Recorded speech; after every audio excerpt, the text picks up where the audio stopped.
Cool. Thank you. First of all, welcome. Welcome to Athlete. For those who are here for the first time, and also for those who have been with us for a while, welcome back again. My name is Trent Putahi. I'm the head coach and the founder of Athlete.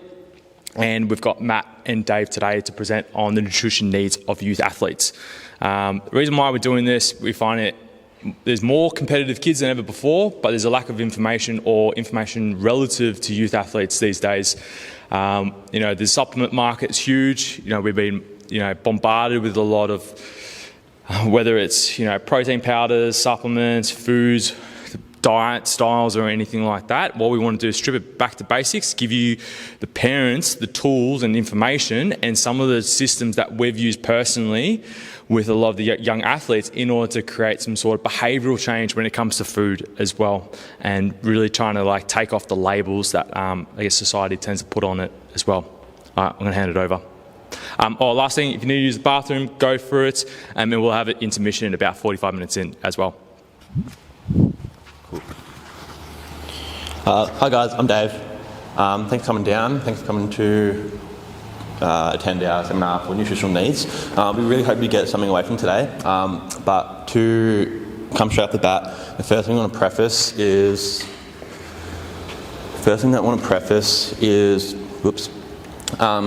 what the presentation is not.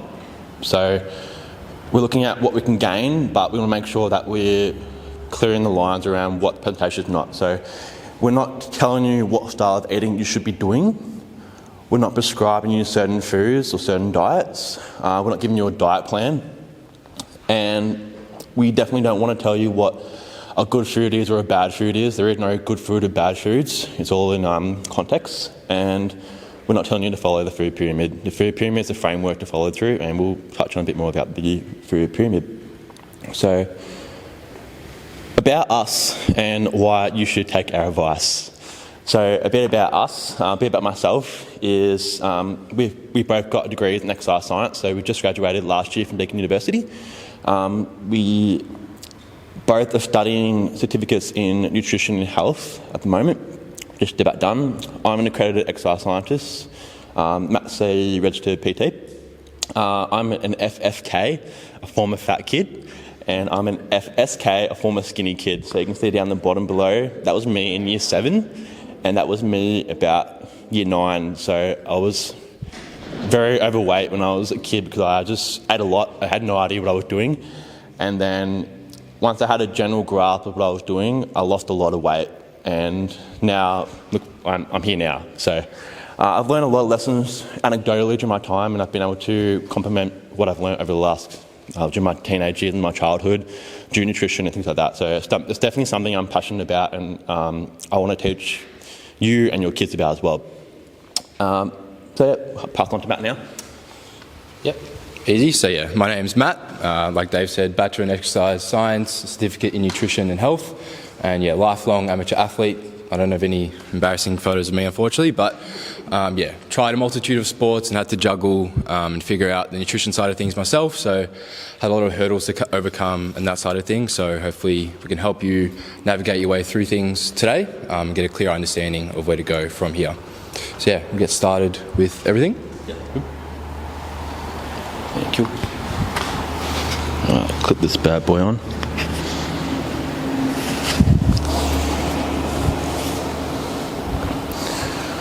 Right, before we start, any questions, just keep a mental note or write down and we'll answer questions at the end. Cool, yeah. Alright, so nutritional needs, first of all, what is nutrition? Sometimes we just know what nutrition is, but what's the actual definition of it? So nutrition is the process of providing or obtaining the food necessary for health and growth. Simplest terms, health and growth is facilitated through nutrition.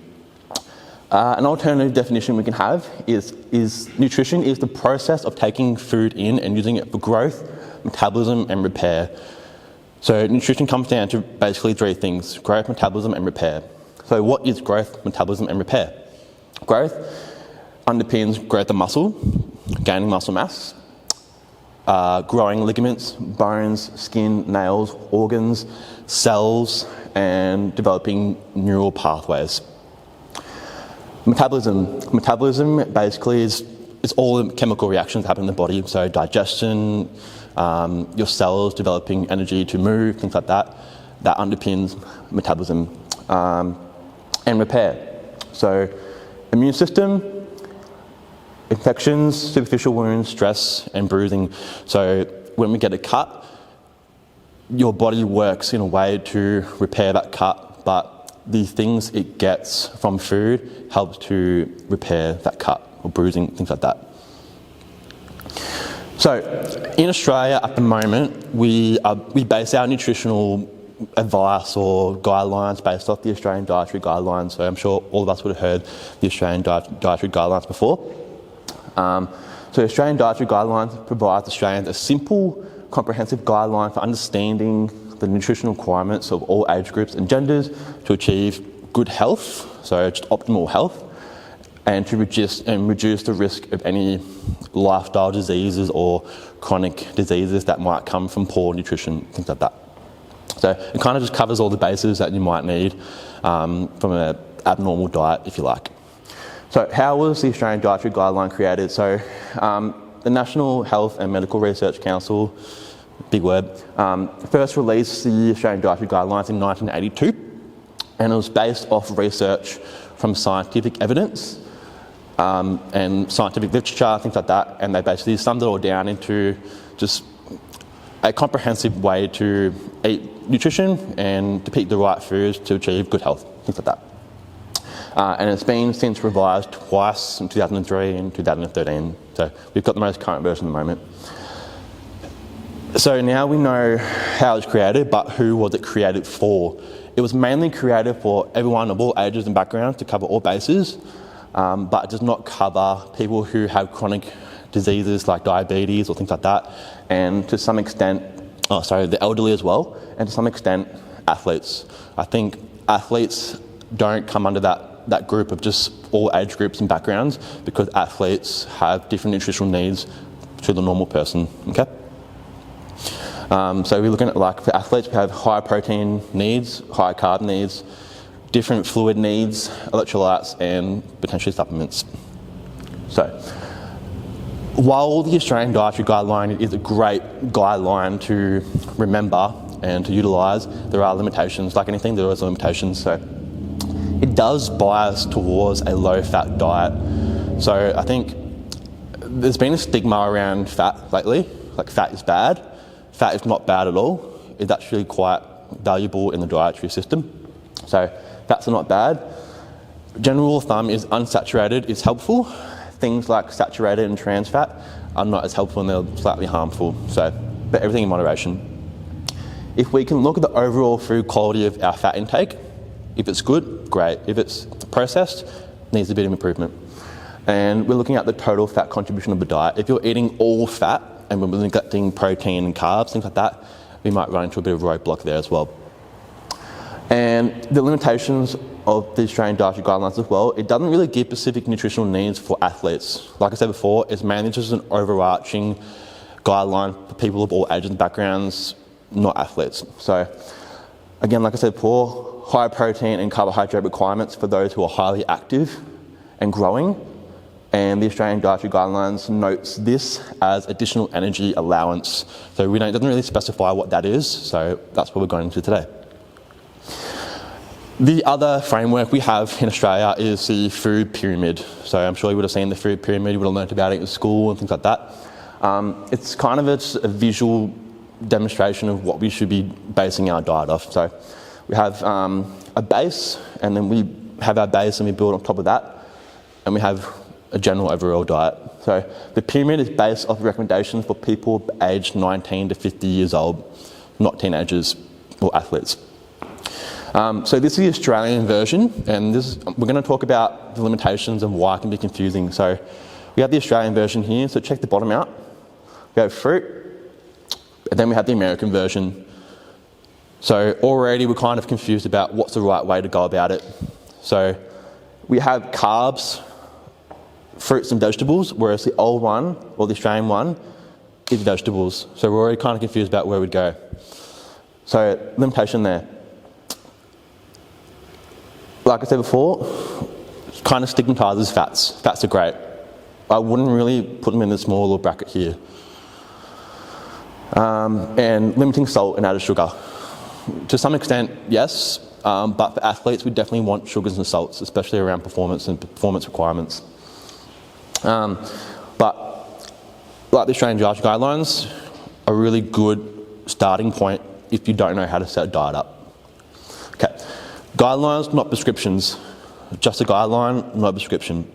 The Australian Dietary Guidelines and Food Pyramid concepts work well in providing a guideline for achieving optimal health and preventing disease for most people, such as the healthy people, recreational athletes, growing teens, etc., etc. The key is education about knowing what foods to eat for desired outcomes. If you're trying to lose weight, you would eat a certain way. If you're trying to gain weight, you would eat a certain way. If you're trying to be an endurance athlete, you'll eat a certain way. If you're trying to be a power athlete, you'll eat a different way as well. Food isn't just food. Food is medicine and food is fuel, but if you know how to wield your food, you'll see lots of benefits. Like I said before, if you know what outcome you want, you can design your diet around that. So, athletic versus non-athletic kids, what's the difference? Obviously, differences in muscle expenditure, energy expenditure. So, someone who's highly active versus who's not highly active, their energy expenditure is going to be quite high. Muscle breakdown differences. Someone who's playing sport nearly every day, they're playing sport at school, they're playing sport at weekends, they're training, they might even train twice a day, their breakdown of muscle is going to be quite higher versus someone who maybe plays sport on a Saturday and doesn't train at all. There's going to be a greater reliance on carbs, protein and electrolytes for recovery. Someone who's not playing sport may not need a higher demand. And potentially greater sleep demand. If someone's training twice a day, they're going to need extra sleep to recover from that. On top of school, puberty and social sports, their sporting career rides on the nutritional intake they get in their teen years, amongst with sleep, training and stress management. So nutrition is one of those cornerstones and pillars that we want to help them with their career development and sporting achievements. For example, we have a lot of swimmers here. Their daily routine looks like this. They wake up, they go training, let's go swimming training. They swim for an hour, hour and a half. Then they go straight to school for 8 to 9 hours. Then they come to the gym and train here. And then they repeat the same cycle the next day. So it's swim, school, gym, bed, repeat. So it's very, very full on. So we really prioritise nutrition for these guys because it's one of those modifiable things that we can do to help their improvements, help their performance as well. So what does a nutritious diet look like? So the food groups from the Australian Dietary Guidelines, we have vegetables, fruit, grains, our protein bracket, so meats, poultry, fish, eggs, tofu, nuts, legumes, and the dairy categories. If there's 4 principles you can follow around creating a nutritious diet, is to eat a variety of foods. If you are eating the same foods for dinner every single dinner, or having the same breakfast, or having the same lunches, it can get monotonous. So have a bit of variety. So it might mean that Monday, Wednesday, Friday, you have a different meal that's different to a Tuesday, Thursday. There's a bit of variety. Eat from all food groups and avoid monotony. So during the day, have some vegetables, have some fruits, have some grains, whether it be cereal, bread, pasta. Definitely get a low protein in, and definitely get a bit of dairy as well. A big thing I do is I push the 80-20 rule. The 80-20 rule is basically it's biasing whole foods and minimising the processed foods. 80% whole foods in your diet and 20% processed foods, because kids are kids, they want sugary things, they want treats and things like that. So we give that allowance there for them. Individuality. So there's genetic, environmental, social, cultural differences, psychological differences and other factors. So people from different cultures, they will have different dietary patterns and different dietary styles. So people from more Asian countries will have a lot of meals revolving around rice in their diet, whereas people from more English, Anglo-Saxon ancestry will have more breads, cereals, things like that, more white foods, things like that. But that's okay, as long as we follow the variety and the whole foods principle. And lastly, balance. my question to you guys is it okay to have junk food? And you should be able to answer that question for yourself. Do you guys have junk food? Yes, kinda. We have to understand food is a social medium as well. So when you go out have a coffee with your friend, it's social. Birthdays, what do you have? Cake, chips, lollies, things like that. That's fine.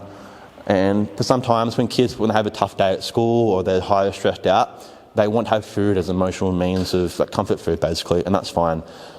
But it comes down to balance. We can't just be pushing healthy without a little balance on the other side, okay? All right, does everyone understand what a protein, carb, and fat is?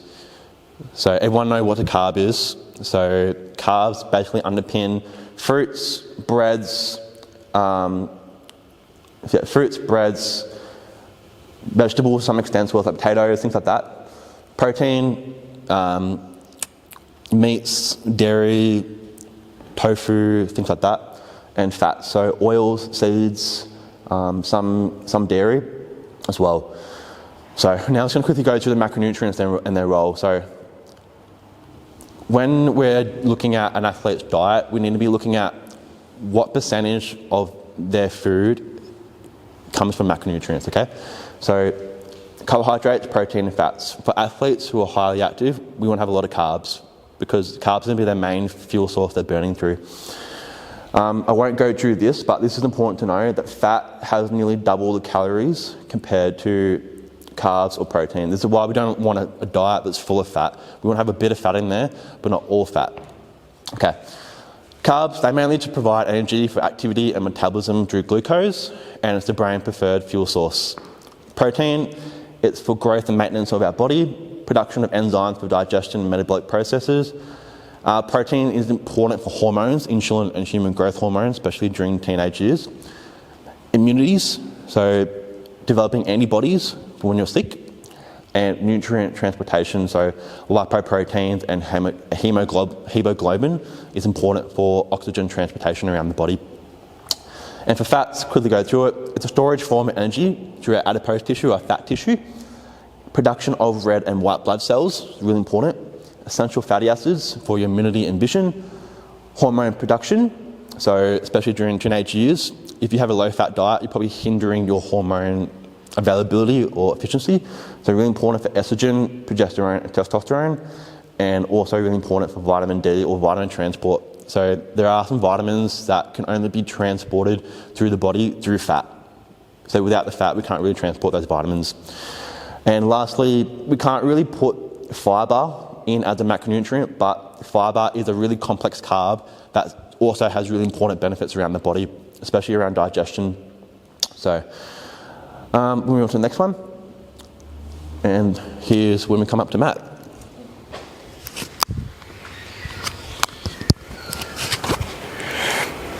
Yeah, so as Dave's touched on, so we've looked at mainly carbs, fats, and proteins in a holistic sense and more for general, but here we want to look at how we can use the energy breakdown from those foods and more how it pertains to athletes themselves. So energy is not a nutrient, but is essential for everyday bodily function. So the food that we eat comes in the forms of carbs, fats, and proteins, and then it's broken down by the body through oxidation, so through the use of oxygen, and then transported to where it needs to be. So energy is measured in kilojoules or calories, and just to note that 1 calorie is equal to 4.18 kilojoules. So in Australia, a lot of our food packaging uses kilojoules, so if you look at something that has around 420, 418 kilojoules, it's around 100 calories, just so we have a little ballpark figure.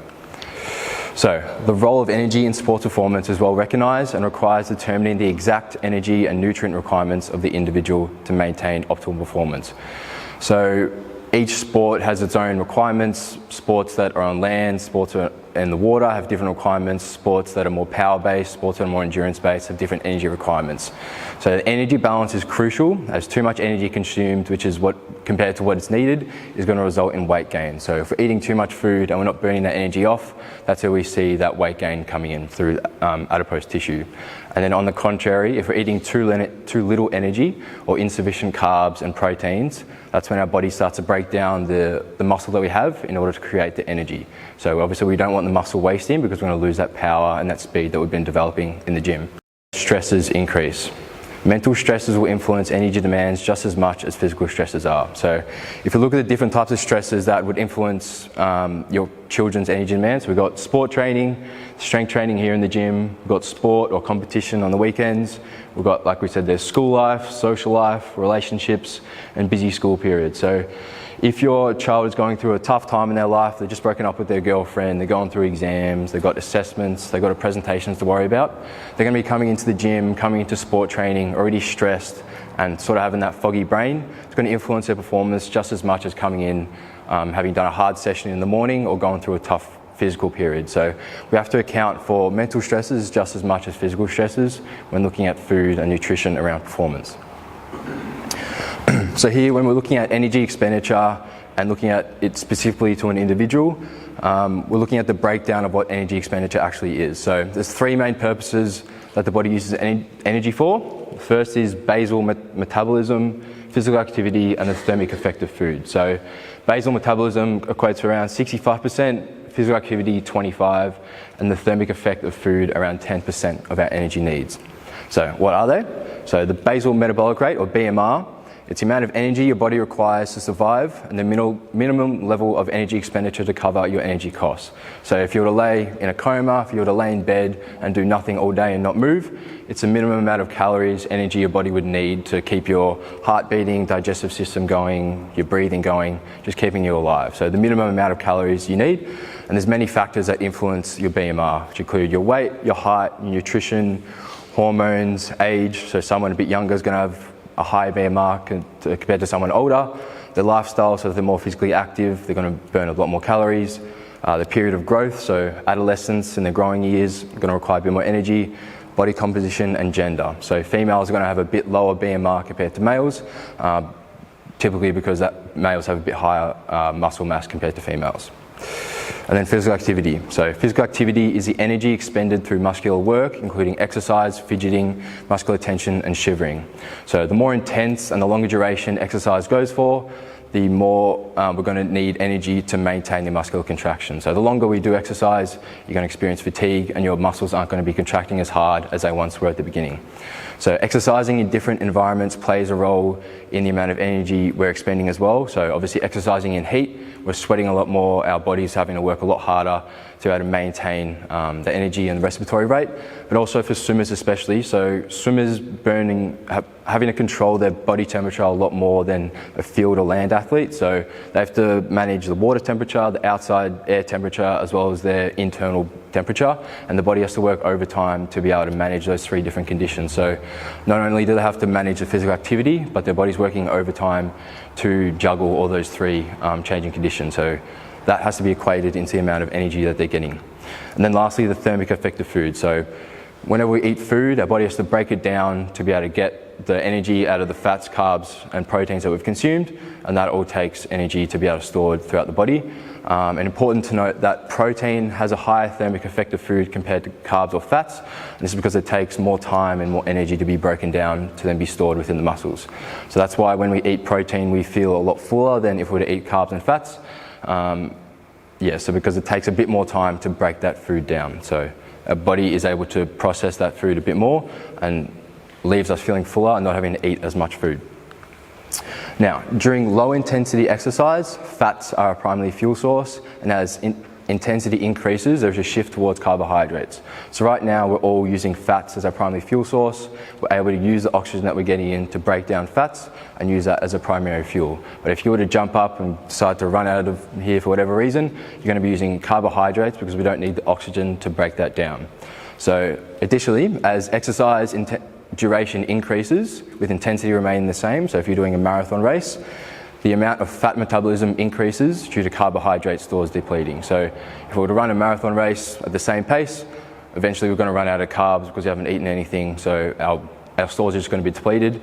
So over time, our body will start using the oxygen and break down the fats to be used as a fuel source. So this is known as hitting the wall. So if anyone here has ever done a marathon or a really long running race or hiking or anything like that, you'll experience that hitting the wall feeling where you can't go anymore, and that's as an indicator of a shift in the fuel availability. So we're changing from carbohydrates as the main source towards fats.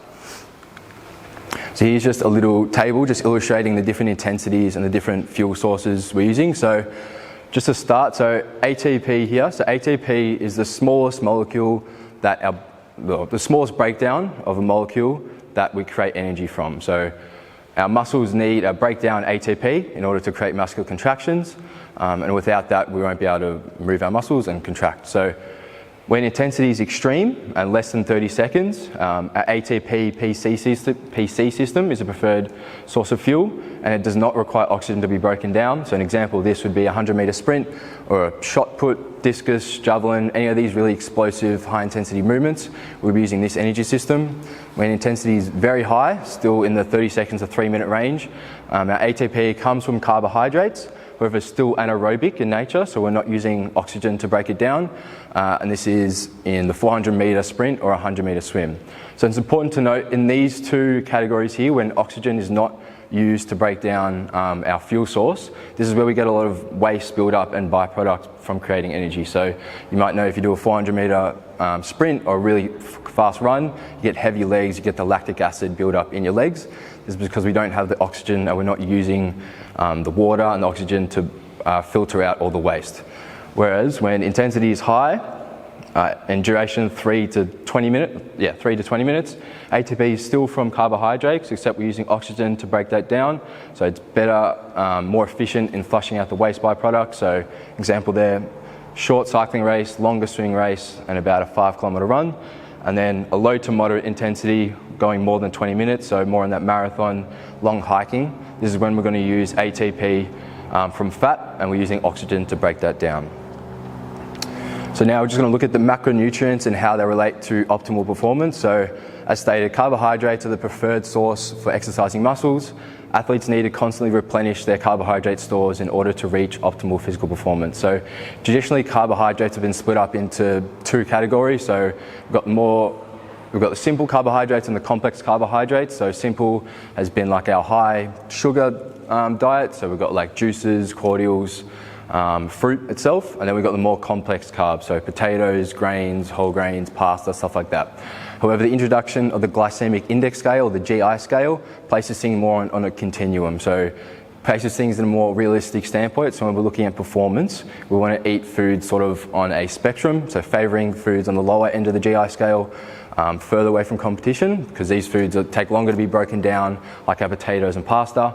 We want to allow time for that energy to be extracted, whereas high GI foods we can eat a bit closer to competition. So yeah, carbohydrates are the key fuel source for exercise, especially during prolonged continuous or high intensity exercise. This is because carbohydrates can be broken down without the use of oxygen compared to fats and proteins. So the body stores carbohydrates as glycogen within the liver and muscles. However, these stores are limited, and when the stores are inadequate to meet the demands of exercise, it will result in premature fatigue, reduced ability to train at that high intensity, impaired competition performance, and a reduction in the immune system function. So you might see your kids have a hard swimming competition day or a hard football day, or they're playing lots of sport that day. They come home, they're really tired, and the next couple of days they might be lethargic, maybe slight flu symptoms, so their body is depleted of all their fuel sources and they don't have that immune response to counteract that. So exercise loads vary from day to day, so some days you have really high intense training or really a lot of training, and some days you have really low intensity or low duration of training. So the amount of carbohydrates that we're eating should reflect the amount of exercise and the amount of intensity that we're doing with that. So we see here, so on the lighter and lower intensity days, we're eating a bit less carbohydrates per gram of body weight, and as we get to the very high endurance events, that's when we get the really high amount of carbohydrates. So example here for a moderate intensity day, so for most of our sports here, going for around an hour of activity, we're aiming for around 5 to 7 grams per kilo of body weight. So for a 60 kilo athlete, that's around 300 to 420 grams of carbs. So it might seem a bit up in the air, but there's tools like MyFitnessPal or other nutrition trackers where you can easily see how much carbohydrates are in each food. And once you have an understanding doing it a few times, you don't have to use the trackers all the time, as long as you have a bit of a guide and understanding as to what 420 grams looks like. What adds on to that? Can you go to the floor? Yep. Next one. Just adding another thing to this is just going to show carbs are really, really important pre-exercise. So it's going to go further into that. So if you're a parent and you're dropping your child off the training or to the gym, maybe have a muesli bar or two in the car ready for them before they train. We see quite often that kids come to training with no food in them. They've just come from school and the last thing they've had is lunch. And so it's been, so say they're training at 4, it's been almost 3 hours, no food. They've literally got nothing in their system, plus they've done their last 2 hours of school and they might be a bit cooked. So if your child hasn't eaten after school, we have snacks here for that reason, but a simple tip is just have a box of muesli bars that don't melt in the car. So, okay, cool, little Johnny, have you gone to the gym now? Here are 2 muesli bars for you. Cool. That gives them a nice little boost before they train, and because carbs are the preferred fuel source during moderate to high intensity exercise, the gym, we can class that under that as well. Okay? Sweet. And then, now moving towards protein requirements for athletes. So these are just the functions of protein within the body. Dave touched on this more before. So just producing muscle and vital organs through tissue repair, immune function, transport of oxygen, protecting vital organs, satiety, so feeling of fullness, as well as transportation of vitamins, minerals, and fats. So different sports require different protein requirements, just as different sports require different carbohydrate requirements. So athletes who are doing more power-based sports or contact sports that require that quick burst of energy are going to have higher breakdown of muscle tissue compared to, say, an endurance athlete or a swimmer, where they don't have that physical or that power aspect to their sport per se. Important to note as well, athletes who are in their growing stages, so adolescents, kids here, have additional protein requirements. So if your child was not playing sports, sedentary, and just going to school and going home, they're already their bones are growing, their muscles are growing, their organs are growing, skin's growing, everything's growing already without the sport in their life already, so their protein requirements are already increased. However, now they've got to balance these 2 increases in the protein requirements. So protein requirements for youth athletes is especially important to facilitate that growth on top of their sporting endeavours. So a simple guide for protein intake is to eat a serving of protein-rich food, roughly the size and thickness of your palm, at least 3 times per day, along with including a little bit of protein within the snacks, and you'll be hitting the protein requirements for the day. So if neglected, protein deficiency can lead to muscle wasting, leading to a decrease in power and speed that we've been working on within sports and in the gym. Feeling of lethargy, so when our muscles are broken down, we don't have that same fast twitch that we once might have, and then as well as impaired immunity, so getting sick more often, resulting in less competition, less training, and our sport performance as well as school performance is going to detriment as we can't balance both of them at the same time. 3 times a day, breakfast, lunch, dinner. Breakfast, scrambled eggs on toast. Lunch, a sandwich with lots of meat in it. And then dinner. So that's 3 meals a day. Yeah. So here's just a little guide as to the different protein requirements for athletes. So someone who's sedentary or just going through general training, aim for about 1 gram per kilo per day of protein. And then someone who's going a bit more power-based or resistance training athlete is going to be around the 1.5 to 1.7 times. So if you look at the example here of a 60 kilo athlete in a power sport, so playing football, they're going to aim for around 84 to 102 grams of protein. So that seems like a lot. However, around 100 grams of chicken is going to have about 30 grams of protein. So we have that for dinner, have that for lunch, and we have some eggs in the morning. We're more than going to hit that easily. And then important to note that female athletes are going to have a slightly lower protein requirement than males. However, it's still important that we're getting at least 1 to 1.5 grams per kilo body weight. If your child's come to the gym, we could kind of bracket them in the resistant athlete part as well, which means that we will bump up. We would need to put up the protein, because we know from the year that if your child's doing resistance training, they already need high protein requirement. Among their own sport training as well, they're already breaking down tissue as well. Yeah. Yep. So post-exercise protein intake is best combined with carbohydrates. So carbohydrate intake increases the hormone insulin, which in turn stimulates amino acid uptake in the muscle. So over time, this will lead to optimal muscle repair and adaptation to training, along with optimal restoration of muscle glycogen levels. So if we think about, we go play sport, we go play footy, we come to the gym, we go play soccer, you've got a breakdown of the muscles themselves. So every time we contract the muscle, we're slightly tearing and breaking down that muscle. But also when we're contracting a muscle, we're using the carbohydrates as energy. So we're depleting the stores of glycogen that we've stored up in the muscles, and then we're breaking them down as well. So we need the protein and the carbohydrates to both replenish those stores. So a good example here is after a game of footy, drinking a Big M or a chocolate milk, having fruit and yogurt, or having a sandwich with some chicken in it, something that is easily digestible, tastes good, and they can get in quickly after the game to help that recovery process. So it's not rocket science. Anything that has protein or carbs in it will do the job. Yeah. Chocolate milk, yogurt, sandwiches, ham in it, things like that. Yeah. I don't think your children would be too upset if you told them to take a Big M after a game of footy.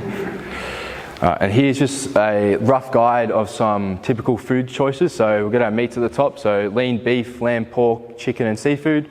So around 100 grams cooked. Important we're measuring our food cooked, as we lose a lot of water when we cook our food. So it's going to get you anywhere around 25 to 30 grams of protein. So if we're getting a bit of fish for dinner, chicken in our sandwiches at lunch, we're already at 60 grams of protein. And then if we account for the bread and eggs and that we were eating for breakfast, we're more than going to hit our target. So in our dairy section here, we've got milk, cheese and yogurt, anywhere from 5 to 10 grams of protein per serve. And then our grains here are also going to have protein in it, not as much, but it all adds up. So if we're having breakfast, which is going to range from 5 to 7 grams of protein, so we've got 2 slices of toast, 2 eggs there, that's already 20 grams of protein just in the morning. So it might not seem, like I said, 100 grams of protein might seem like a lot, but just 2 eggs on toast is already 20 grams of protein. We add the rest of the day there, we're more than going to hit that target. And now moving to dietary fats for exercise performance. So again, just touching on the functions of fats within the body, as Dave touched on before. So storage of energy for release when glucose is in short supply, provision of warmth and heat, production of hormones, protection of the nervous system, as well as formation of the outer layer of the body's cellular membrane. Important to note here, especially with body fat, and for swimmers especially. So swimmers, if you look at a sprint swimmer and a land 100-meter sprinter, although they're both sprinting and power athletes, they have 2 different body compositions. So a land sprinter, jacked, no body fat at all, versus a swimming sprinter, they've got higher levels of body fat. 1 increases buoyancy, we want to be aiding in that buoyancy, and we want to be moving forward, not weighing ourselves down. And 2, to help with that regulation of our body temperature. So like we said before, we're going to balance the water, air, as well as the internal body temperature. So that body fat helps us better prepare and juggle those 3 different air temperatures. Yep.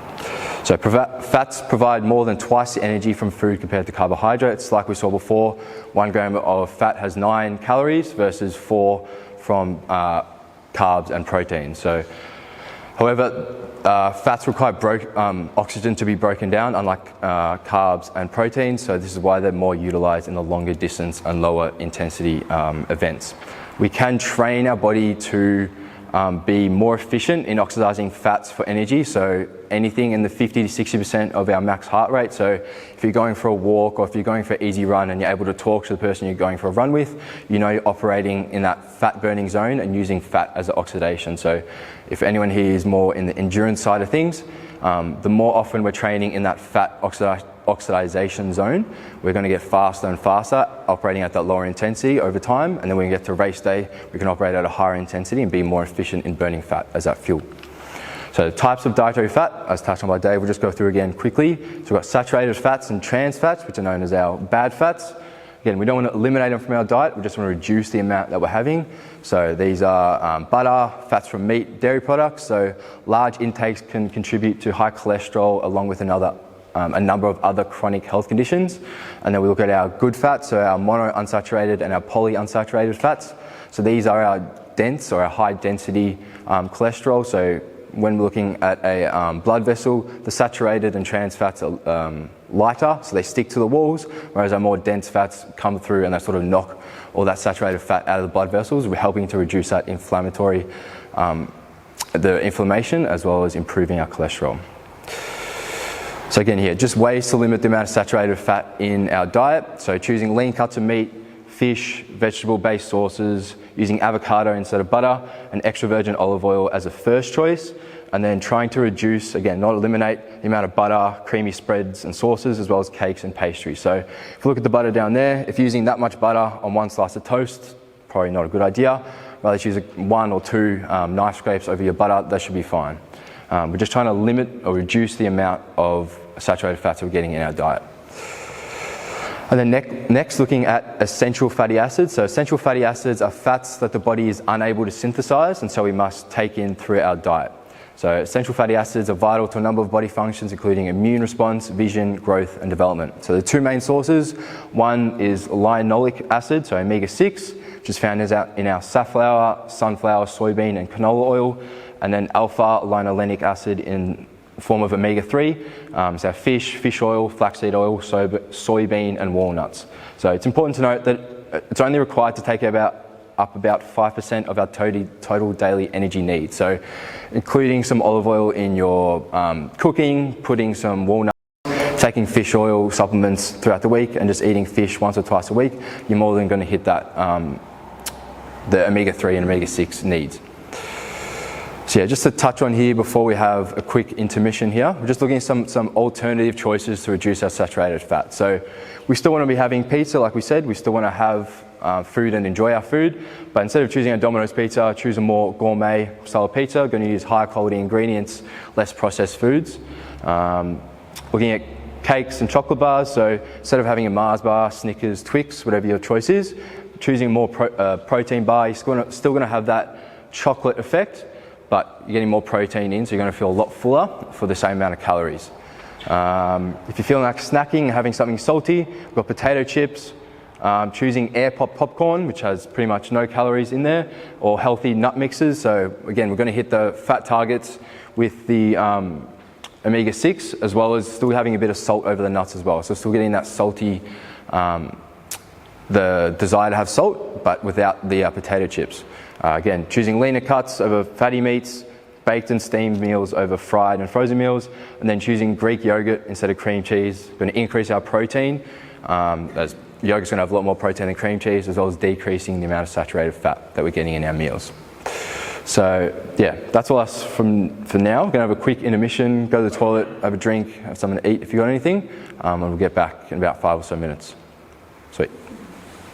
Alrighty, so the first half of the presentation has been a bit more broad, I guess, and looking at carbs, fats and proteins predominantly, but now we're going to move towards more, I guess, competition strategies, so hydration, carbohydrate loading, supplementation, and some case study examples to show some specific good carbohydrate loading tactics, as well as some good diets we've seen with our clients and some not so good ones. So just starting now with hydration. So hydration is defined as the level of fluids within the body. It's key for human health as well as everyday bodily functions. Water makes up about 50 to 70% of our total body mass, and our muscles contain about 73% of water. So water plays several key roles in exercise performance, including temperature regulation, removal of waste products, and blood pressure regulation. So temperature regulation, when we exercise hard, we start sweating, and we need that sweat to cool our body down. Removal of waste products, like I said, when we're exercising at really high intensities, we have those byproducts build up in our legs, so we need the water and oxygen to flush those out. And blood pressure regulation, when our blood's made up predominantly of water, so we need the water and hydration to ensure that our blood vessels are full and able to pump blood and nutrients to where they need to go efficiently.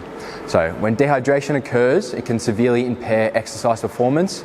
Even slight dehydration causes negative physiological responses. So for example, for every litre of water that we lose, we increase our heart rate by 8 beats per minute. So we might be exercising at one intensity, and like I said, we've been training for to be in a certain fat burning zone, but because we're dehydrated, we're operating in one zone, but now we're using a completely different fuel source, and we're going to fatigue a lot quicker. So dehydration will cause premature fatigue to occur during exercise and result in an increase in glycogen depletion, as glycogen is stored with water in the muscles. So for every 1 gram of carbohydrate that we eat and store within our body, we need 3 grams or 3 molecules of water to accompany that carbohydrate. So when we don't have the necessary amount of water and fluids within our body, we can't harness the carbohydrates that we've stored, and then we can't use that for energy. So our muscle contraction is going to be weaker, our speed, power, and endurance is going to suffer as a result. So some techniques to think about the night before, day of, during, and after. So ideally, we're always going to be in a hydrated state, aiming for around 2 to 3 litres a day. So we want to be commencing exercise already in that hydrated state. So the day of, aiming to have around 600 mils of fluid with our pre-event meal. So 1, to eliminate that unpleasant feeling in our stomach, the water swishing around when we're exercising. And 2, if we're drinking water with our meal, we're going to better absorb and take out all the nutrients that we're eating. And then aiming for around 150 to 300 mils of fluids every 15 to 20 minutes, up until about 1 hour and 45 to allow for a toilet stop and that absorption. So that roughly equates to about 1 litre every hour, and aiming to sip that throughout the hour. We're not sculling 1 litre of water once an hour, we're just going to pee that straight out. So we want to slowly drip feed the water throughout the hours leading up to competition.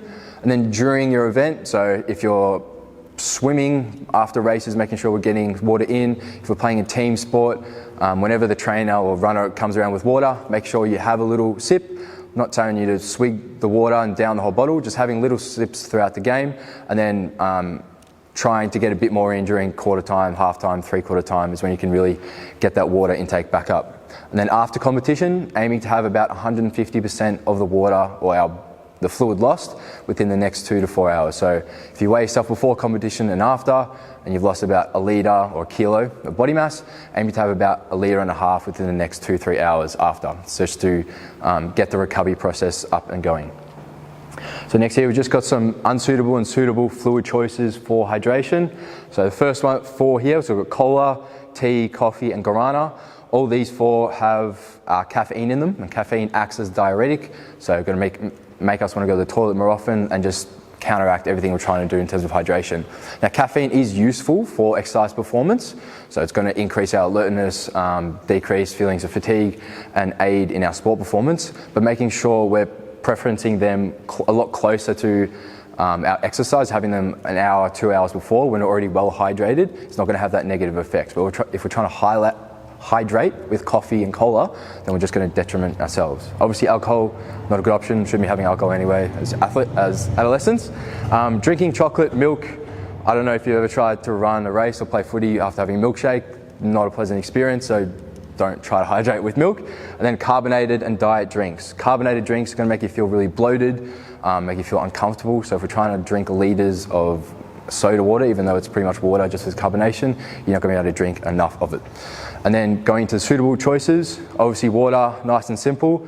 Downside is it's not the best tasting, it's not as palatable. So then choosing sports drinks, professional hydration fluids, which contain sugars, electrolytes, as well as sodium. So sodium is the only proven electrolyte needed for hydration and aiding in the hydration process. So we need sodium within our body so without sodium in our intestines, we can't extract the glucose into our bloodstream to then store it. So without the presence of sodium, we can't do that. And also when our drinks are salty, or when we have salty foods, we want to drink more. We have feelings of thirst, so it's just going to aid in getting more water in.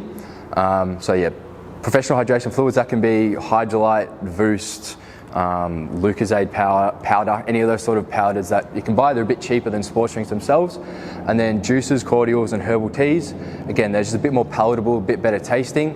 So if we're drinking a range of those throughout the days leading up to competition, we're going to get a lot of water in and a lot of fluids, as well as getting a range of the electrolyte balance. And then next, going more into nutrition and the foods that we should be eating prior to competition, along with hydration. So the main goal of pre-competition nutrition is carbohydrate loading and ensuring that our muscle and liver glycogen stores are full and able to be utilized during exercise. So carbohydrate loading involves eating higher than normal amounts of carbohydrates around 48 hours prior to competition. So low GI foods such as pasta, breads, potatoes should be favoured further for competition, and then our higher GI foods such as we've got our fruit, jams, sports drinks should be favoured immediately pre and post for that quick sugar hit, and the glucose will be in the bloodstream rather than being stored in our muscle and liver. So here is just an example of a carbohydrate loading day. And so we can use this the 2 days before and then using breakfast the day of competition. So example is for a 60 kilo athlete, and remember that table before, so we're going for the higher carbohydrate loading day, so around hour, 2 hours of competition. So if we're playing a game of footy or soccer, cricket, hockey, we're in that sort of bracket. So aiming for 7 to 10 grams of carbohydrate per body weight, so 7 to 10 times 60 gives us a range of 420 to 600 grams. So in this meal plan here, we have 555 grams of protein, so sort of more to the high end of that range. Now I do want to preface, this is a lot of food. This is a lot more than what should be eaten on a typical day. So this is purely for carbohydrate loading pre-competition and on hard training days. This shouldn't be what we're eating as a regular diet. We're going to have way too much energy, a lot of excess energy that we're not going to be able to burn off, so it's going to result in a lot of fat gain and weight gain, which is what we don't want to occur. So example here, so for breakfast, 1 serve of muesli with 250 mils of milk and a banana, 4 slices of fruit toast, 1.5 tablespoons of jam and a glass of orange juice. So if the muesli, milk and banana is more than enough for breakfast, that's fine. We can split up the fruit toast into snacks throughout the day, that's more than fine. But as long as we're getting that carbohydrate amount throughout the day, that's the main goal. And we're also stacking a bigger carbohydrate meal at the beginning of the day so we don't have the uncomfortable feeling going to bed, and we can better absorb and take in all the nutrients that we're having. And then moving into lunch, so 2 rolls with meat and salad, and then a couple 200 ml yogurt tubs, YoPro, Greek yogurt, a good choice as well, and then a glass of orange juice. So around 200 grams of carbs there, and then finishing with lean chicken, 3 cups of cooked pasta, make sure it's cooked. 3 cups of uncooked pasta is a lot of food, and then vegetables. Have to get our vegetables in, and again finishing off with around 120 grams of carbs and our lower carbohydrate meal there. So this is just an example. If you don't like muesli, if you don't like banana as your choice, that's more than okay, we could just a substitute, but it's just a guide to show how much food is actually required to achieve the carbohydrate loading that we want to aid in that sport performance. Good, and then here is just some high GI, high sugar snacks to have pre your event, so pre-sport, around 30 to 90 minutes prior. This is purely individual. If you can't have a lot of food before competition because it doesn't sit well in your stomach, that's fine. So a sports bar, 600 mils of sports drink like a Gatorade, Powerade, Maximus, 500 mils of fruit juice, 2 sport gels. So these can be had during competition as well. Just important having them with water, as they are gels and thick, and they can be a bit unpleasant if they're just stuck in your mouth. So getting a bit of water through to help you get it down. And then 2 bananas and 2 oranges. So all these snacks here will have around 60 grams of carbohydrates, really quick amount of sugar that we can get into our bloodstream and use straight away, and then pretty palatable and taste good for the most part. And then, yeah, so everything we've touched on here is more around competition and game day performance, whereas now we're going to touch, well, Dave's going to touch on a bit more supplementation and what we can do day to day during the week to get that edge on our performance as well. All right? Thank you.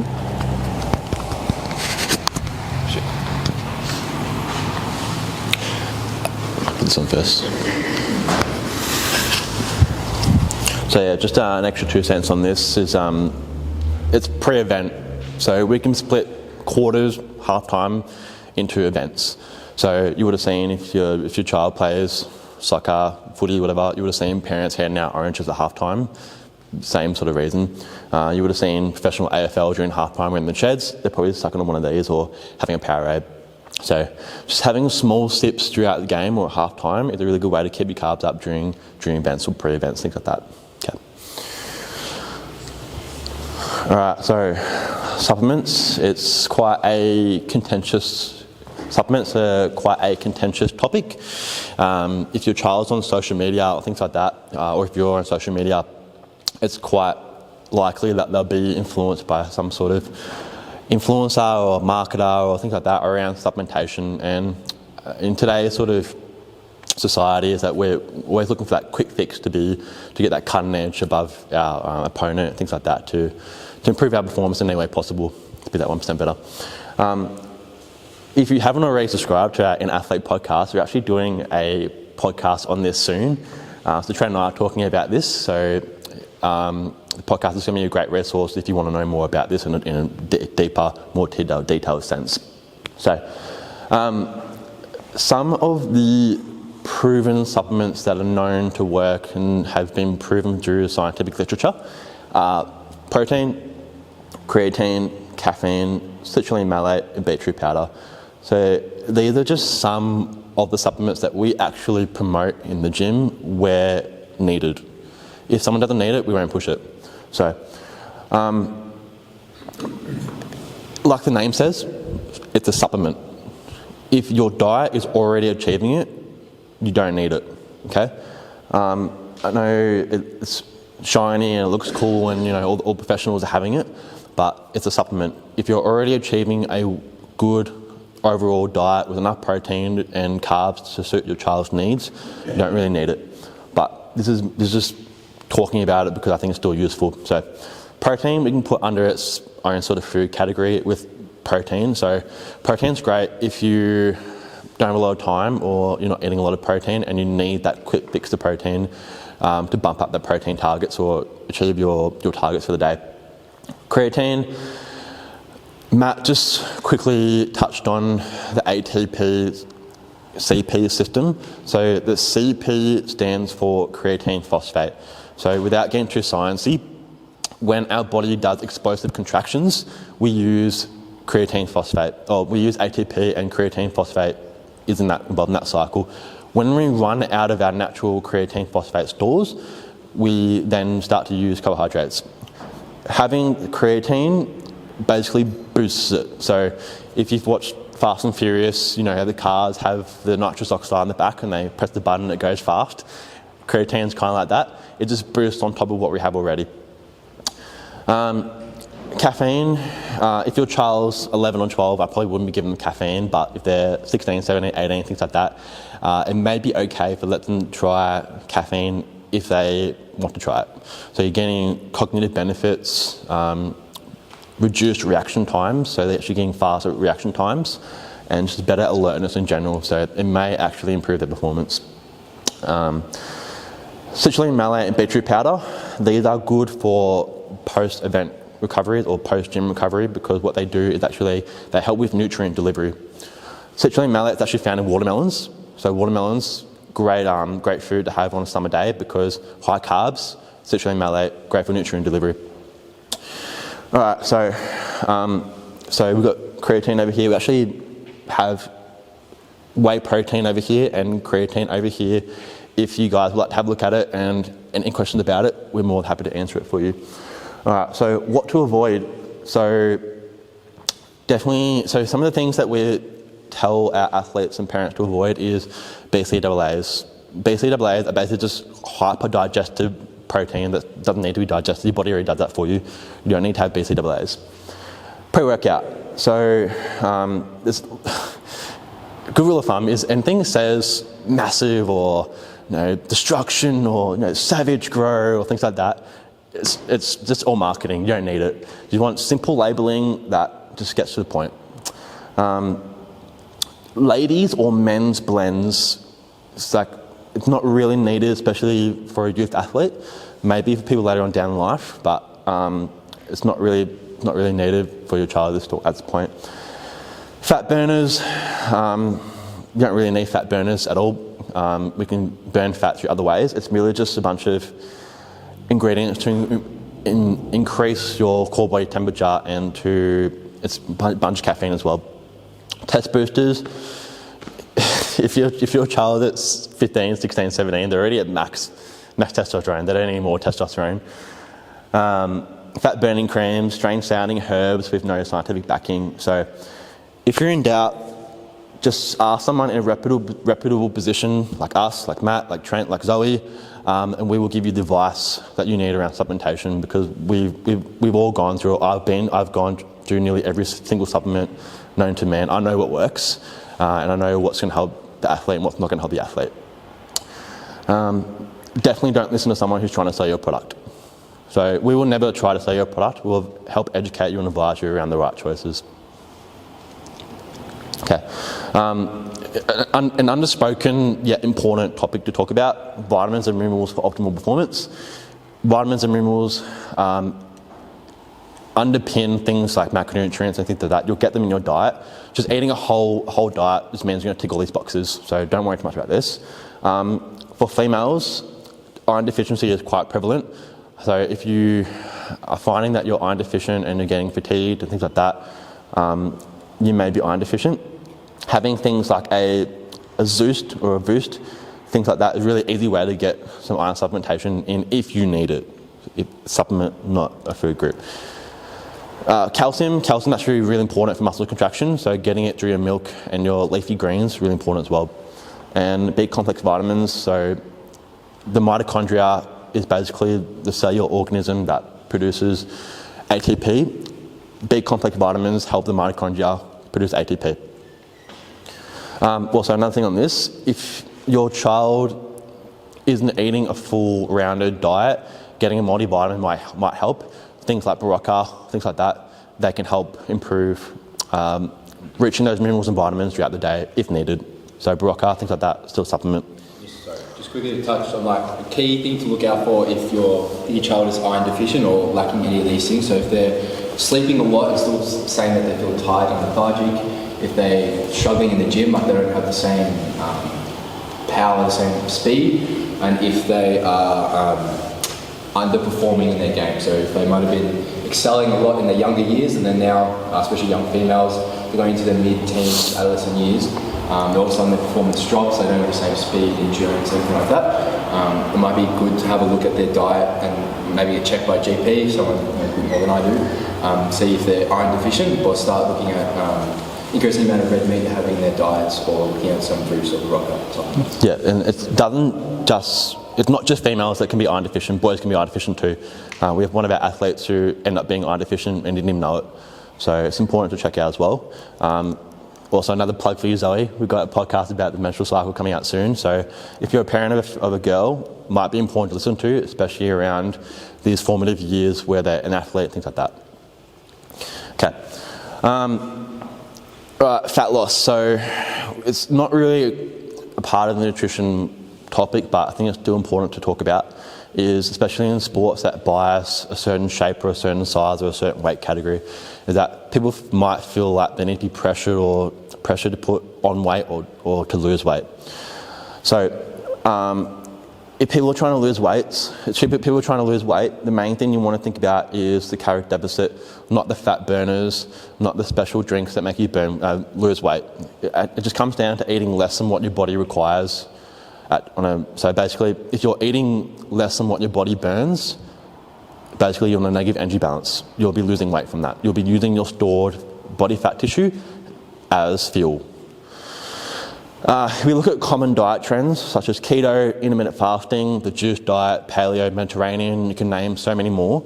They all adhere to the calorie deficit rule. If you have keto, you're basically cutting out a whole macronutrient, you're cutting out carbs, so you're already reducing the amount of food that you eat on a daily basis. Intermittent fasting, you're cutting out a whole meal, so you're cutting out basically breakfast and morning tea, so you're already eating less than what you need.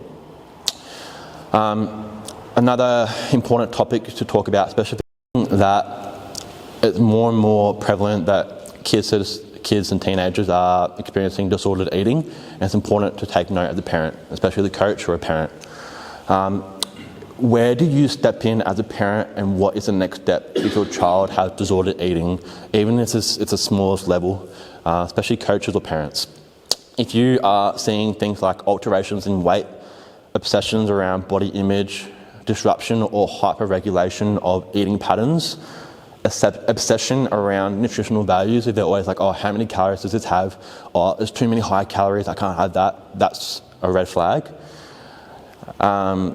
Changes in exercise patterns. If they're, say for example, they have dinner and like, oh, I've got to go for a run now, or I've got to burn this off.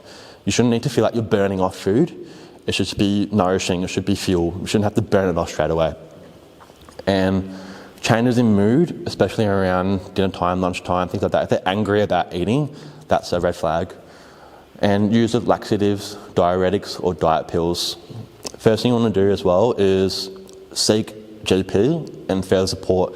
As a parent, as a coach, you're not alone in helping this child. You want to help support this child do this. Anything you want to add to that? Yeah, just if they're hiding anything, so if they're hiding exercise, they're hiding what they're eating, or if they're, like Dave was saying, so they're obsessed around nutritional values, but obsessed around always eating at the same time, so I always have to eat at 8, 12, 4, 8. They're always obsessed about, excessive exercise, so if they're exercising every day, twice a day, on top of their sport and regular physical activity, another red flag to look for. I know both of us have been through similar things when we were growing up, hiding things or thinking we have to do things for different sports or whatnot. We have to remember we all have our individual gifts. Our certain body shape favours a certain sport, so our sports often choose us based on our physical properties. Trent's obviously nice and big, favours rugby. I'm a bit smaller, a bit more like footy. If I tried to be like Trent, I'm going to get squashed, and Trent tried to be like me. There's two different body types there, so it's important to, I guess, reflect that towards the children, that their own body types are going to favour a sport. They're going to have their own gifts and talents that they can excel at. They're trying to be like someone else, and they're forgetting about their own advantages and their own skills and trying to be like someone else. So they're just, I guess, red flags to look for. If their idols are someone that's completely different to what they look like, that's a little, not red flag, but something to look out for to ensure that they're not trying to emulate exactly what someone else is doing. Yeah, that's bang on. Like, it's okay to emulate them as a player, but if you're trying to look like them or be a certain shape, that's a red flag. So you should be the shape you're already in. If you're successful at your sport is going to pick you based on your size. You don't pick the sport based on the way you look. I think that. I'd love to be as tall as Michael Jordan, but there's not much I can do about that at the moment. So there's no point in me trying to cut my shins in half and grow another. Yeah, so it comes back to like letting your child try different sports as they're young. It's a good way to see what fits them. Yeah. Underweight kids and teens. So we're seeing that kids are being more underweight and more overweight nowadays as well. So if your child or athlete is underweight, is just give them more calorie-dense foods. So peanut butter jam sandwiches. Sushi is a good one. Yeah. Yeah, it's really palatable, easy to eat, really dense. Smoothies in the morning. Just pack them a lot of food in the morning. One of my kids actually, he was very underweight, trying to put muscle on. I said to him before you come to the gym, having a smoothie has a scoop of protein because he found it hard to get protein in. Scoop of protein, full cream milk. Oats and blended muffins with carbs in there. Yeah. Honey, oats, peanut butter, Milo, things like that. Get them to have a bit of ownership and control around what they want to eat, especially if they're underweight. Let them choose what they want to eat because they feel involved in the process and they feel more bought in about improving their body, improving their weight, things like that. Using spreads and butters and avocado is easy ways to get their calories in. So adding a spread to a bit of toast is not going to make them feel any fuller, but it's going to contain calories that they might not think that they're eating, but it's going to aid in that gaining weight. Yeah, like we said, 1 gram of fat, 9 calories. That's important to note. But it shouldn't be their overall diet. It shouldn't be put fat. It should be part of their diet. And we want to use exercise as a means of increasing hunger. We don't want to push these kids into thinking that they have to keep exercising. Is that if your child doesn't really have an appetite or your athlete doesn't really have an appetite, is that we can use training or we can use exercise as a way to increase their appetite. It's just a mechanism to get them to eat more. Yeah. For overweight kids and teens, so I was an overweight kid. If we want to support their overall growth with strength training, i.e. in an athlete, and continue with their normal protein requirements. So if they're not eating enough protein, we increase their protein intake. That helps them with their muscle development and their fat loss as well. They're overweight. They're mainly going to be overweight because of overeating on carbohydrates and fat. So the first thing you want to do is bring this down a little bit and increase this if needed. And we want to start using their body fat tissue as a fuel source over a long period of time, not straight away. And they'll begin to grow into their bodies, and strength training will complement it. So if you're doing all this over a long period of time, is that they'll start to grow into their bodies, especially in growth spurts and puberty, things like that. They'll start to develop the muscles, they'll start to grow taller and things like that. And strength training will complement them with their confidence and their ability to move their body. Anything to add with that? No. And if there's one thing around creating a diet, is adherence and sustainability is the key. We see too many kids and people fall off diets after the first week or after the first 2 weeks because it's not sustainable. You can't adhere to it. Adherence doesn't mean you have to be on it every single day. It's just like you are the average of what you do consistently. If you eat well during the weekdays and then the weekends you fall off, that's fine. Monday I'll start again. And it's just consistency over time. Yeah. So following that 80-20 rule that Dave talks about. The 80-20 rule. Either allowing 1 meal a day where you can eat whatever you want, and the rest of the food you're eating is fine, or having the weekdays is sort of stricter and thinking about what you're eating on the weekend, you can relax. So 5 out of 7 is 80%. So if we're looking at the weekdays as a guide to eating, I guess, the right types of foods or whole foods, and then allowing their junk food to have, after, so if they're playing sport on a weekend, allowing them to have the big hot dog at the footy after the game. Like, that's fine. Use it as a reward, use it as a tool, one for nutrition and replenishing the stores, but also as a reward for them for playing the sport and getting out there and doing it. Yeah, so you might just have to bargain with your child and try and strike out a deal where you go, if you eat this, if you eat really well for the next 5 days, you get this on the weekend as a reward. And so not only are you being part of the process and improving their performance, but they get reward from doing it. So it creates positive associations over time. And the question is a trick question, but what is the best diet? The best diet is the one you stick to and doesn't feel like a diet. It shouldn't be a diet. It should be just whatever you eat on a normal basis. It should be a lifestyle. It should be what you normally eat. Okay? Like if you can't live without a ham croissant, or you can't live without a Milo bar, you can't live without your cake every week, that's fine. You just got to work your diet around that. It's not about taking the things you love out of your diet. It's about keeping the things you love in and just making everything else fit to that. Yeah, it should never be restrictive. It should be balanced. It should be balanced. Is that it? No. Oh, my bad. Yeah. I'm just going to go through a couple of case studies of clients that we have. So when clients come in, normally the first week or within the first month, we want them to do a food diary, and then a few months down the line, do another food diary to see how they change their food habits. So the two case studies we have here, both swimmers, both similar age, both similar events. One's more of a sprinter, and this one here is more longer distance. So the first one here, this is a typical diet or similar diet to what we normally see kids coming in with. So again, eating a lot of like snack foods, a lot of tiny teddies, muesli bars at lunch, a lot of foods that make them feel good. So if you see here, a lot of white foods, what we call it. So if you look here, breakfast every day, cornflakes, meal 2, Milo bar, tiny teddies, Milo bar pretzels, tiny teddies, and then lunches, Vegemite sandwich, cheese stick, pretzels, dried seaweed. So pretty much no protein, just carbs, fats, and then cheese sticks. We've got unprocessed cheese there. We're not getting good sources of protein from that. Look at snacks, again, rice crackers and hummus, veggie straws, box of cheddar shapes, salt and vinegar chips. Again, just lots of quick, easy food, tastes good, doesn't really do much for us.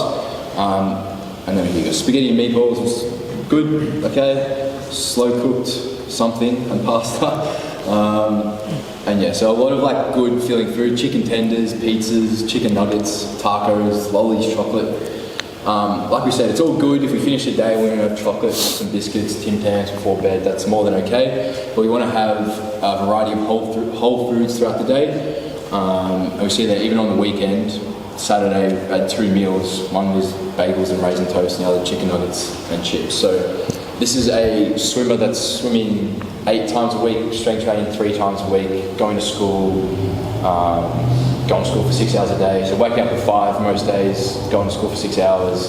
So waking up at 5, swimming, going to school, either swimming in the afternoon or coming here to strength train. So this diet is not going to facilitate the sort of recovery that we want.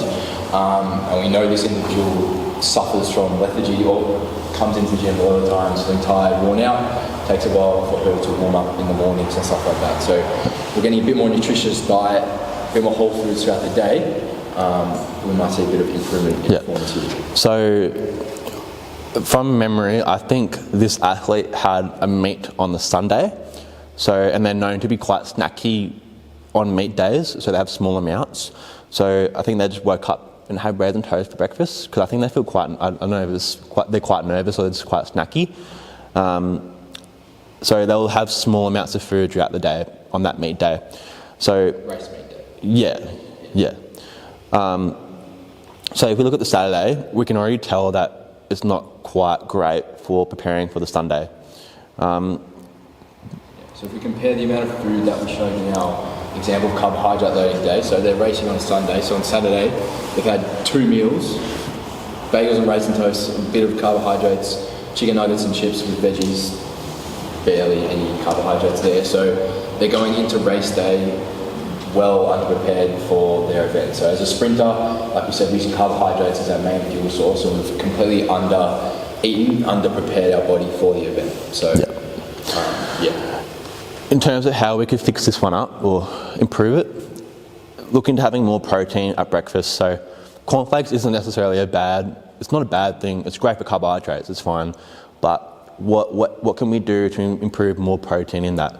So if you go down the shops at the moment, probably not Aldi, but Woolies and Coles, they actually have a special milk called the Complete Dairy, and it's high protein milk. So if you're someone that struggles to get protein in, that's a really good alternative to have. So it's called the Complete Dairy. Snacks, yogurt, cheese and fruit is a good snack choice. So having for recess, fruits and cheese, things like that, that's a good thing. For lunches, so if you want a really good, easy tip as a parent to provide your child with good, nutritious lunches, leftovers. Leftovers from the last night's dinner. So if you've got pasta bake, lasagna, casserole, things like that, have that for lunch next day. You really just high protein, vegetables, things like that. Really good, easy tip. Just make more servings for the next day. So not the best. Look at having leftovers from the night before for lunch. For a snack, look to have the same snacks as meal 2. So fruits and cheese, yogurt, things like that. Dinner, spaghetti and meatballs, slow cook something in pasta, homemade pizza. So again, it's not Domino's, it's homemade pizza, so it's fresh. Chicken tenders wrap, pizza. I probably wouldn't know what pizza that is. But again, Friday night, might have gone out with friends, bit of balance in there as well, it's fine. Good. And she loves her sugar. Chocolate and biscuits for dessert, chocolate, loads and chocolate. Again, bit of balance is fine, but if it's every single night, might be a bit of an issue. And then to increase his water a little bit as well. So, like you said, swim, a lot of activity, getting 1 litre of water a day, 2, 1.5. We're not sure about the bottom there. So again, pre-competition on the Saturday there, we want to be increasing our water intake a lot. And then when we know swim race meets, sometimes they're in the morning for heats, they're back in the afternoon for the final. So swimming is a bit of a different spot. We've got to juggle nutrition and hydration throughout the whole day versus a team sport. So it's really important, like we said, that we want Friday and Saturday to be really focused on getting the carbohydrates, fats, proteins, and water in prior to that Sunday. Sunday, the food, like the food there is not necessarily the worst for race meat. Sometimes when you're nervous, you don't want to eat, that's fine. But if we've done the carbohydrate loading before, we know we've already set everything up in place. And the next thing to add as well is if your child or athlete is eating similar to this, it's about small wins. Small wins across each week will lead to big changes over a long period of time. So if they're quite picky and they don't like changes in their diet, just small wins each week. So if they're lacking vegetables, you might just puree some vegetables and put it on their pasta. They won't even know it's there. If they're fussy about fruits, smoothies, things like that. Small wins, and get them involved in the process as well. Talk to them like, hey, how do you think we could even get more fruits in? Where would you like your berries in this diet? Things like that. So get them involved as well.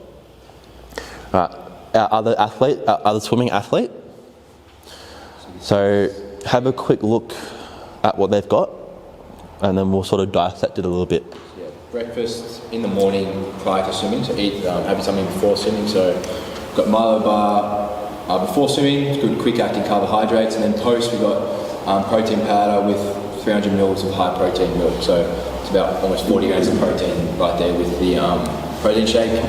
Meal 2, we've got snacks, we've got pork meatballs with spinach, half an apple with cucumber. Meal 3, lunch, mandarin caramel slice, that's fine, we're allowed to have that fruit that we like. Nothing for the next snack. Dinner, pesto with chicken and brown rice, it's great, we've got our protein, we've got our carbohydrates, maybe just add a bit more vegetables into that meal. And then meal 6, a snack, again, might have been after swimming again, 2 pancakes with sea salt chocolate, lemon and sugar. Again, so we're getting some carbohydrates, some quick-acting carbohydrates after their swimming, so again, to replenish those stores. So fairly similar throughout the week, so a lot of the pre-swim and post-swim, bit of a routine there, which is good, it works for them. So Milo bar, it's good. Like you wake up in the morning, you want something sugary, you want something sweet anyway, that's fine. Finding a food that works to achieve your goals like that gives us the carbohydrates that we want, and then they're going to eat it. One, they have the ownership, and 2, we're going to enjoy eating that food. And this is an athlete that requires more carbs, so having a lot of carbs throughout the day or spreading it out across the day, it's good. So you might be thinking, oh, like that's a lot of carbs for an athlete. It's probably a really good balance. Yeah, and it's a good variety within here. So we've got a bit of fish down here, so we've got tuna sushi, we've got pasta with tuna, we've got chicken, we've got pork, we've got beef, we've got chicken on the weekend, chicken strips. So as you can see, this is a good example of Monday to Friday being very structured and following a similar routine. And then on the weekend, so we've got swimming in the morning, same sort of structure. And then we've got dim sim, ham and cheese toasty, corn chips, fondue, cheesecake, chicken strips, cheese wraps, pasta. Yeah, and apparently they had the worst food ever. They went to a friend's house. Not very good, but that's fine. So yeah, good example there, Monday to Friday, eating good foods, eating things that are going to facilitate their exercise performance. On the weekend, they're allowed to go out, social, be with friends, and eat whatever they like. And then fluid intake, pretty good for most of the week as well. Yeah. And this is a really good example. Like you can see, they've tried to work on their hydration, so pretty consistent across the weekday. Okay, cool. I have an event, so I think that's supposed to be there, and 100 is supposed to be there. So say, for example, the day before an event, they've had 3 litres. Great, they're working on their hydration. And then the day of the event, have about 1 litre, because they might not be thinking about having a lot of water throughout the day. Yeah. So this is like where, so the first example is where we see a lot of the kids starting out, so that's normally what their first nutrition diet looks like, and then this is sort of 1 to 3 months later after some tips and some advice, and it's good to see that the advice and what we're sort of preaching is sort of getting into their mindset. So like we said, we want that ownership over themselves, so they're eating foods that they enjoy, that they like, and hitting the targets that we need. Yeah. Alright, so just to wrap everything up, is we want to give you 5 take-home tips. So, number 1 is most people, and children included, are undershooting their protein targets because they don't understand how much protein is required for recovery. It's a typical Anglo-Saxon breakfast is cereal for breakfast, lunch sandwich, and then protein-heavy dinner.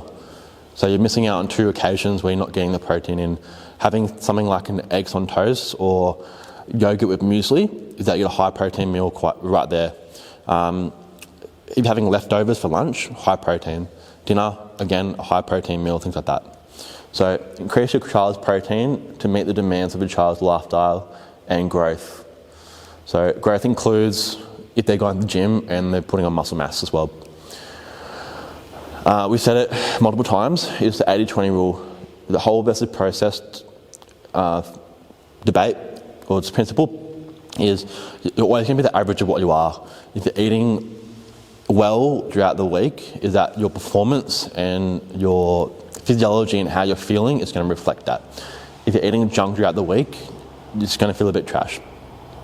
And a good sort of rule of thumb to think about as well is if you're think about how many hands it's been through. So what I mean by hands is it fresh from the shop, or has it been through 3 factories and then sitting on the supermarket shelf? Yeah. So if you want pancakes, rather than buying pancakes at the shops, make it yourself at home. Fresher, less preservatives, things like that. We want to break the stigma that fat is not a bad thing, both dietary and body weight as well. Yeah. So I think fat isn't a bad thing. We shouldn't be pushing slim bodies. You're exactly okay the way you are. And dietary fat isn't a bad thing. So people could be having more nuts, more butters, things like that. Emphasize carbs and protein. Emphasize carbs and hydration before competition. So if you're not sure what to do to help your child prepare or athlete prepare before an event, carbs, hydration.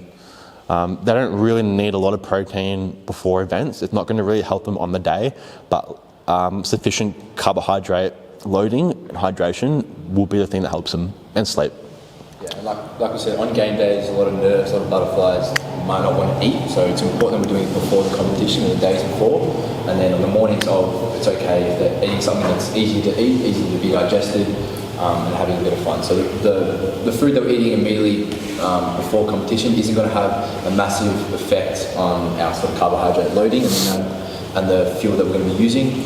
Our stores and the fuel that we'll be using is predominantly from the food that we've eaten in the 48 hours prior. So it's very important that the carb and hydration happens before competition. I'm not trying to rush it the morning of, I haven't drunk any water, scull it all, and then eat loads of bread. We've got to do that in the 48 hours before. Last one, all food groups are important, and we're not trying to reduce. So if something says, reduce this food, we don't mean eliminate. We just simply mean reduce. So if you can recognise that maybe they're eating a lot of processed foods, reduce, don't eliminate. It's okay to have some processed foods in there. We're not trying to demonise a certain food. Like we said at the start, there is no good food and bad food. It's all about the context of what the food is able to do for our physiology and our performance. And yeah, all food groups are important. So carbs are important, protein is important, fats are important. Not one is more important than the other in isolation. Protein is important for recovery, carbs are important for fuel, and fat is important for hormone function and physiology. Looked at that. And a good little thing at the end is food is meant to be enjoyed. If your child or your athlete is enjoying their food, they're not going to stick to it. So it's meant to be enjoyed. It shouldn't feel like a diet. It should just feel like it's a normal routine for them. Cool, yeah. And that's it. Thank you.